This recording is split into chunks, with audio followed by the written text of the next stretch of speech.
हमारा लक्ष्य क्या है? ईश्वर ने इंसान बनाया ही क्यों है? हम जीवन में क्या चाहते हैं? तो आइए हम अपनी हालत पर नजर डालें और फैसला करें कि हमारे लिए सबसे जरूरी काम क्या है, जिसके लिए हम अन्य सारे काम छोड़ सकते हैं। तो बहुत ही महत्वपूर्ण वीडियो है, बने रहिए पूरे वीडियो के साथ। तो जय सीताराम मित्रों, स्वागत है कथामृत यूट्यूब चैनल पर। मित्रों, हमें मनुष्य जन्म मिला है, मगर हम सिर्फ मानव तन नहीं बल्कि हम आत्मा देहधारी हैं और आत्मा उस परमात्मा का अंश है। परमात्मा ने अनेकों प्रकार के प्राणी बनाए हैं, उनमें मनुष्य का दर्जा सबसे ऊंचा है, क्योंकि मनुष्य जीवन में ही हम जीवन के परम लक्ष्य को पा सकते हैं, अर्थात अपने आप को जान सकते हैं, प्रभु को पा सकते हैं। दुर्भाग्य से हम अपने आप को, अपने यथार्थ स्वरूप को भूल गए हैं कि हम आत्मा हैं। हम इस शरीर के साथ इतने लंपट हो गए हैं, इतना इसके मोह में बंध गए हैं कि हम शरीर का रूप होकर रह गए हैं। हम यह समझ बैठे हैं कि हम मात्र शरीर हैं, शरीर के अलावा और कुछ नहीं। इस शरीर में परमात्मा भी निवास करता है और हम यानी आत्मा भी, मगर बड़े आश्चर्य की बात है कि हम न तो उस प्रभु को देख रहे हैं और न ही उससे बात करते हैं। वह प्रभु हमारे बहुत नजदीक है, हमारे अंग संग है, फिर भी हम उससे दूर हैं और द्वैत में पड़े हैं। यह कुछ इस तरह की बात है जैसे पति पत्नी हो, वे एक ही घर में रहते हों, लेकिन ना तो आपस में कोई बातचीत होती है, ना एक दूसरे की शक्ल देखते हैं। सवाल यह है कि आत्मा और परमात्मा दोनों इस शरीर में रह रहे हैं, फिर भी आपस में उनका मिलना जुलना नहीं है। अब प्रश्न है कि वे एक दूसरे से कैसे मिल सकते हैं? यह जुदाई कैसे हुई? हम अपने दिव्य स्रोत से कैसे अलग हुए और कैसे इस हालत में पहुँचे कि जिसमें क्षणिक सुख की अनुभूति हमें होती है, लेकिन हर वक्त बिछुड़ने और अकेले पड़ जाने का एहसास एक व्यथा सी हमारे अंतर में बनी रहती है। मित्रों, इन सवालों का जवाब किताबों में नहीं मिलता, चाहे कितनी ही ऊंची बातें उनमें लिखी हो और कितना ही खोलकर हर बात को समझाया गया हो। जिसने जिंदगी और मौत की गुत्थी को सुलझाया है, इस रहस्य का उद्घाटन किया है, अर्थात अपने आप को जाना है और प्रभु को पाया है, वही हमें इस रहस्य के बारे में समझा सकता है, बता सकता है। उसे आप संत कह लीजिए, पैगंबर कह लीजिए या फिर मार्गदर्शक कह लीजिए, कोई भी नाम उसका रख लीजिए। उसने जिंदगी और मौत की गुत्थी को सुलझाकर अपने आप को जान लिया है तथा परमात्मा से संपर्क स्थापित कर लिया है। मित्रों, वह प्रभु सत्ता हमारे अंतर में भी है, मगर गुप्त है, हमें उसका कोई परिचय नहीं है। महापुरुष के अंतर में वह प्रभु सत्ता प्रकट है। वह अपने अहम को मिटाकर प्रभु में अभेद हो गया है। युगों युगों से प्रभु से बिछुड़ी हुई रूहें जो उससे मिलने को तड़प रही हैं, वापस अपने स्रोत से मिलने को बेताब हैं। उनकी दर्द भरी पुकार मालिक को पहुंचती है तो वह दया निधान उनका दुख दूर करने के लिए, उन्हें वापस सुरधाम ले जाने के लिए मानव तन धारण करके आ जाता है। वह मोह माया में सोई हुई अपनी रूहों को चिताने के लिए जागृत पुरुष का चोला धारण करके आता है और उन रूहों को जो इस भौतिक जीवन से, जिस्मानियत की जिंदगी से तंग आ चुकी हैं, मन इंद्रियों की कैद से छुड़ाकर वापस निज घर ले जाता है। इंसान का उस्ताद इंसान ही हो सकता है, अतः वह मानव तन धारण कर दुनिया में आता है। जिंदगी जिंदगी से आती है, रोशनी रोशनी से आती है। पिछले महापुरुषों के वचन उपदेश परमार्थ के प्रति रुचि पैदा करने के लिए ठीक हैं, मगर जीवन का अंश किसी जीवित महापुरुष से ही मिल सकता है। इसलिए उस प्रभु को बार बार मानव तन धारण करके जीवों को निकालने के लिए दुनिया में आना पड़ता है। प्रभु की बनाई हुई जीव सृष्टि में मानव सबकी सरताज योनि है, क्योंकि मानव तन में ही आप वापस परमात्मा से मिल सकते हैं, अन्य किसी योनि में नहीं। सभी धर्म ग्रंथों ने कहा कि इंसान को परमात्मा ने अपने नमूने पर बनाया है। परमात्मा के बाद दूसरा दर्जा इंसान का है। कुरान शरीफ में आता है कि जब खुदा ने इंसान का जामा बनाया तो फरिश्तों को हुक्म दिया कि इसे सजदा करो। तो इंसान फरिश्तों से भी बड़ा है, देवताओं से भी बड़ा है। फरिश्तों और देवताओं को भी अगर मोक्ष की इच्छा हो तो उन्हें मनुष्य जन्म में आना पड़ेगा। इसलिए संतों, महात्माओं और फकीरों ने मनुष्य जीवन की इतनी महिमा की है। मानव तन पाकर ही हम किसी हद तक परमात्मा की महिमा को समझ सकते हैं। उसे पाने की तड़प हमारे हृदय में पैदा हो सकती है और इस तन में हम वापस प्रभु में लीन हो सकते हैं। मानव जन्म हमें इसलिए मिला है कि हम अपने स्रोत यानी परमात्मा में वापस मिल जाएं, जहां प्रकाश ही प्रकाश है, शांति ही शांति है, आनंद ही आनंद है। मानव जीवन पाकर यही हमारा एकमात्र लक्ष्य होना चाहिए। महापुरुष भी हमारी तरह एक इंसान है, मगर वह कुछ और भी हैं। उसने प्रभु को पा लिया है और परमात्मा में अभेद हो चुका है। उसे प्रभु ने अपने बच्चों, अपनी खोई भेड़ों को वापस लाने के लिए गडरिया बनाकर भेजा है। वह प्रभु की ओर से परवाना लेकर दुनिया में आता है। वह हमें सीधे और सरल शब्दों में ज्ञान देता है, हमें समझाता है कि हम चेतन आत्मा हैं, आत्मा देहधारी है। हम इस भौतिक शरीर में रहते हैं, मगर इस शरीर को चलाने वाले हैं।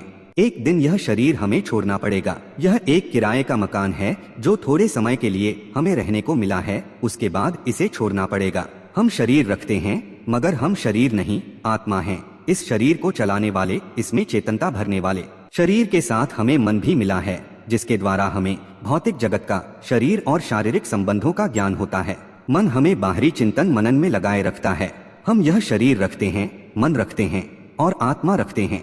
मन और शरीर दोनों जड़ हैं। आत्मा अर्थात हम चेतन हैं। अपनी चेतनता को पाने के लिए हमें जड़ से चेतन को अलग करना होगा, अर्थात अपनी आत्मा को पहले शरीर से और फिर मन से अलग करना होगा। हमारी आत्मा जगत के मोह बंधन और इंद्रियों के भोग रसों में फंसकर रह गई है और अपने आप को, अपने चेतन स्वरूप को भूल गई है। आज तथा कथित आजादी के युग में हम रह रहे हैं। कुछ भी करें, समाज रोकता नहीं। इसके बावजूद हमें अंतर की खुशी प्राप्त नहीं होती। आनंद का स्रोत हमारे अंतर में है मगर हमने उसे पाया नहीं। हालत यह बनी पड़ी है कि सारी दुनिया दुखी है। हमारी यह दुनिया दुखों का घर है जिसमें मानव की आत्मा पुकार रही है कि कोई आकर उसे इस दुख से निकाले। आइए हम विचार करें और देखें कि इस दुनिया में सभी लोग दुखी क्यों हैं। तो इसका मूल कारण यह है कि हम जिस दुनिया में रहते हैं वहाँ हर चीज माद्य यानी भौतिक तत्व, जड़ पदार्थ की बनी हुई है। मित्रों, धन संपत्ति, जायदादें, जिस्म के सारे ऐश आराम, सम्मान, शोहरत, दोस्त, रिश्तेदार, जगत के ये सारे संबंध क्या हैं? तो मित्रों, ये सभी माद्दी चीजें हैं। हमारा यह शरीर जिसे हम पालते पोसते हैं, हमेशा अच्छी हालत में रखते हैं, अच्छे अच्छे वस्त्रों से इसे सजाते हैं, इसका श्रृंगार करते हैं, यह भी माद्दे का बना है यानी जड़ है। शरीर के सारे सुख साधन हमें उपलब्ध हैं, फिर भी हमारी आत्मा सुखी नहीं है। इसका कारण क्या है? तो मित्रों, हमारी आत्मा चेतन है और चेतन को चेतन के साथ लगकर ही सुख मिल सकता है। चेतन वस्तु को जड़ पदार्थों से सुख नहीं मिल सकता। चूंकि चेतन आत्मा जड़ पदार्थों की बनी दुनिया में रह रही है, वह कभी सुखी नहीं हो सकती। वह सुखी तभी होगी जब चेतन से उसका मेल होगा और फिर चेतन से आगे महाचेतन के साथ वह जुड़ेगी। जागृत पुरुष जो उस महाचेतन प्रभु में अभेद हो चुका है, हमें समझाता है कि आत्मा तभी बंधन विमुक्त होगी जब वह देखे और अनुभव करे कि मैं वही हूँ जो मेरा प्रभु है। उस अवस्था में आत्मा देखती है और अनुभव करती है कि परमात्मा सूर्य है और वह उस सूर्य की किरण है। प्रभु महाचेतनता का सागर है और वह आत्मा उस सागर की एक लहर है। इस अवस्था को पाकर ही आत्मा वापस परमात्मा में, परमानंद के उस महासागर में लीन होने योग्य बनती है।